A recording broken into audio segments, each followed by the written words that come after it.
ప్రముఖ OTT platforms Netflix, ఉల్లు, Amazon ప్రైమ్లకు supreme court నోటీసులు జారీ చేసింది. ఓటీటీ ప్లాట్ఫామ్లో అసభ్య కంటెంట్పై నిషేధం విధించాలని దాఖలైన పిటిషన్పై సుప్రీంకోర్టు విచారణ చేపట్టింది. ఎలాంటి చెకింగ్ లేకుండా ఓటీటీలో అసభ్య కంటెంట్ ప్రసారం చేస్తున్నారని పిటిషన్లో ఫిర్యాదుదారు పేర్కొన్నారు. అభ్యంతరకర కంటెంట్ నిషేధంపై జవాబు చెప్పాలని ఇప్పటికే సుప్రీంకోర్టు కేంద్ర ప్రభుత్వానికి కూడా నోటీసులు జారీ చేసింది. ఓటీటీ కంటెంట్పై కేంద్ర ప్రభుత్వం పలు మార్గదర్శకాలు జారీ చేసిందని సుప్రీంకోర్టుకు సాలిసిటర్ జనరల్ కోర్టుకు వివరించారు. ఓటీటీ ప్లాట్ఫామ్లలో ప్రసారం అవుతున్న కంటెంట్ పట్ల కేంద్రం ఇప్పటికే పలు హెచ్చరికలు జారీ చేసింది.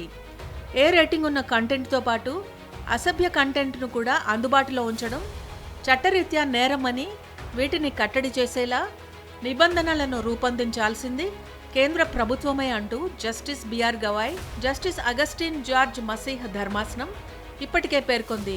తాజాగా జరిగిన విచారణలో ఓటీటీ సంస్థలకే కాకుండా పలు సామాజిక మాధ్యమాల హ్యాండిళ్లకు సర్వోన్నత న్యాయస్థానం నోటీసులు జారీ చేసింది.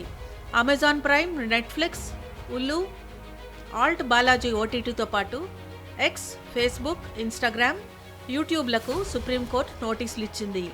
ఓటీటీలో అసభ్యకరమైన వెబ్ సిరీస్లపై చాలా కాలంగా ఆందోళన వ్యక్తమవుతున్న విషయం తెలిసిందే. అయినా కూడా కొన్ని ఓటీటీ సంస్థలు ఇలాంటి కంటెంట్పై ఏమాత్రం వెనక్కి తగ్గడం లేదు. మరి సుప్రీంకోర్టు నోటీసులతోనైనా ఈ ధోరణిలో మార్పు వస్తుందో లేదో చూడాలి.